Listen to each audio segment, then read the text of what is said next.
Joining me now, Florida Congressman Michael Waltz. He's a member of the House Armed Services Committee and a former Green Beret commander. Congressman, always a pleasure to talk to you. What do you expect to see during this trip to Saudi Arabia, and what will the U.S. get out of it potentially? Well, yeah, Dagan, that op-ed was a bit rich, full of revisionist history where Biden claims to have stabilized the Middle East in the past year and completely ignores his appeasement strategy towards Iran with, yet more promises of pallets of cash. It's at the end of the day, if you have to pen an op-ed defending your trip, you've got issues in terms of your narrative. What do we expect to get at? What I expect to be on the agenda is the ceasefire with the Houthis in Yemen, greater cooperation with Israel, which is a good thing. Finally, I think the Abraham Accords may get some due attention in building on that. And of course, he'll be hat in hand begging the Saudis to produce more oil because he refuses to here in the United States. What I'd hope he'd also be discussing is Saudi Arabia's growing relationship with China and China's growing footprint in selling them drones and all types of other weapons, and reminding them who their strategic partner is, and also reminding the Saudis of the Chinese very close relationship with Iran, where they pledged $400 billion in security and other types of assistance. So that's what I hope he'll be there talking about. But I think the hat in hand for begging for pumping more oil is going to be first on his agenda. Right. We've already seen kind of a preview of this. This started last summer, a little less than a year ago, when Biden, right out of the gate, implemented the moratorium, the ban on leasing oil and natural gas leasing on federal land and water. Of course, a judge intervened to block that.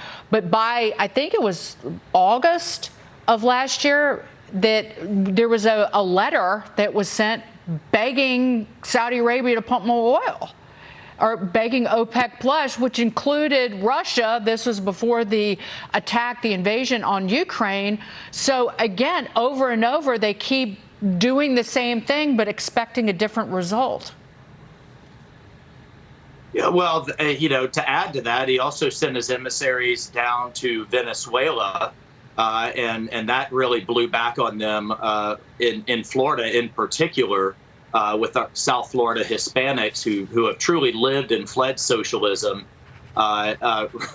really making it well known that was unacceptable. And then, of course, they hope to ink the Iran deal. So to replace American oil and gas that Biden has launched his war on, he wants to do it with Venezuelan, Saudi, and Iranian oil and gas supplies. It's just an asinine policy, Dagan. And frankly, I don't think it's going to work because I don't think they have the capacity nearly to match what we could have done if we would just unleash it. Joe Concha, jump in here with the congressman.